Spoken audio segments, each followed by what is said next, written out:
Buenas noches. En esta ocasión vamos a tratar el tema de el regreso a clases presenciales.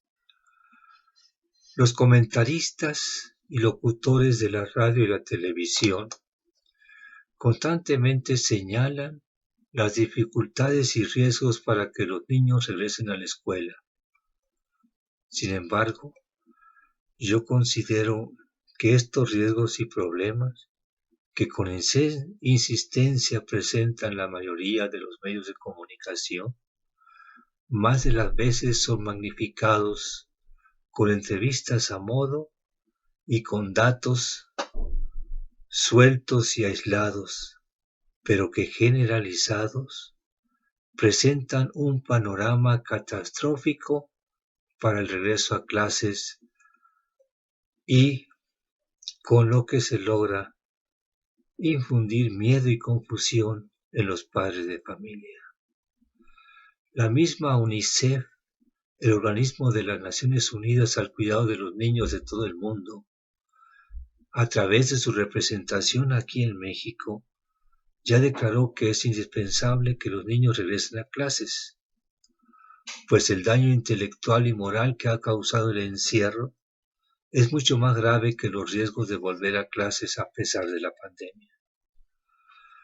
Afortunadamente, los niños de México ya hablaron, ya dijeron lo que quieren. En una encuesta nacional realizada por la Comisión de Derechos Humanos de la Ciudad de México, los niños ya hablaron y dijeron que quieren regresar a clases, que quieren regresar a la escuela, que quieren encontrarse con sus amigos y compañeros y que quieren seguir sus clases con sus maestros en lugar de hacerlo por internet. Ellos dijeron que solo temen que otros compañeros no lleven cubrebocas. Esa es la voz de los niños y también coincide con el proyecto del Gobierno de México para que los niños regresen a la escuela. Pero a pesar de esto, los especialistas, entre comillas, de la televisión y de la radio, insisten en sus comentarios y análisis catastróficos, al mismo tiempo que les sirve muy bien para descalificar las acciones del gobierno para que los niños regresen a la escuela. Los niños de las escuelas primarias hablaron, pero ¿qué pasa con los jóvenes?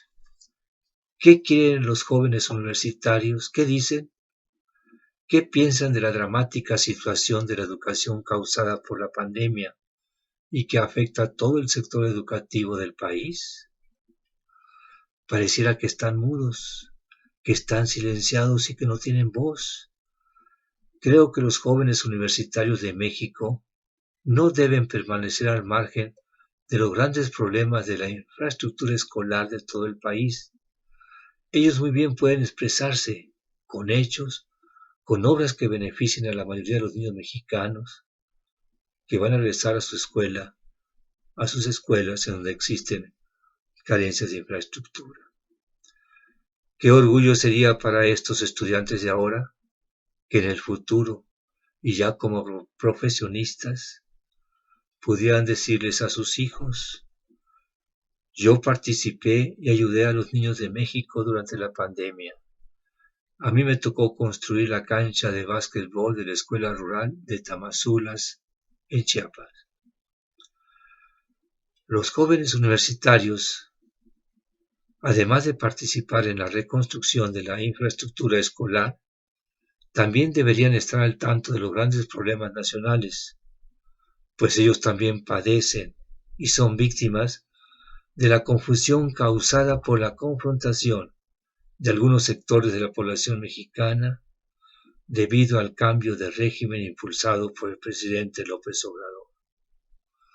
Las relaciones interpersonales en las escuelas, las oficinas, en la fábrica y hasta en los hogares se ven negativamente afectadas por esta confrontación que, por ahora, solo es de palabras, pero que muy bien puede llegar a la confrontación física y a la agresión violenta. Confrontación que todos los días, perdón, confrontación que todos los días la vemos magnificada por los medios de comunicación y que llega hasta las familias, en los que algunos parientes piensan que es bueno el cambio y otros que no, que es mejor seguir como antes. Y yo me pregunto, ¿a quién beneficia esta confrontación? ¿Sirve de algo descalificar, separar y hasta odiar al otro que piensa diferente? La historia nos ha enseñado que estas confrontaciones casi siempre conducen a sangrientas matanzas y ajustes de cuentas cuando no se procesan adecuadamente. Así sucedió en la Revolución Francesa, cuando la contrarrevolución propició la era del terror, en la que miles de hombres y mujeres, culpables o no, fueron ejecutados en la guillotina. Y recientemente también ya lo vimos en América, en Chile con Pinochet y en Argentina con Videla. ¿Queremos eso para México? No lo creo. Volviendo al asunto de la juventud mexicana, estoy seguro que los jóvenes universitarios y los niños que les siguen son la esperanza de México. Los jóvenes tienen la arrogancia de ser libres, lo que les permite discutir sin prejuicios y con honestidad intelectual sobre todos los temas que influyen y afectan a la sociedad mexicana. Ellos pueden discutir libremente sobre política, arte, ciencias, religión, etc. Ellos también tienen el valor y la osadía para discutir con todos, sin importar que sean de estratos económicos diferentes y que tengan diferentes ideologías o religión. Las universidades de México, las públicas y las privadas, deberían propiciar el acercamiento de los jóvenes estudiantes universitarios para que se conozcan, que discutan y encuentren principios e intereses que los unan para lograr el bien común, en lugar de las diferencias que separan.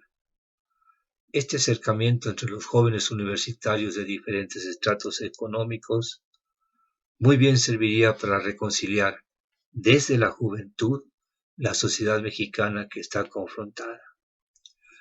Tenemos el ejemplo de las universidades europeas, que después de la Segunda Guerra Mundial se pusieron de acuerdo para organizar los albergues para la juventud, en donde se recibían a los jóvenes vacacionistas de los países europeos que habían padecido el conflicto armado.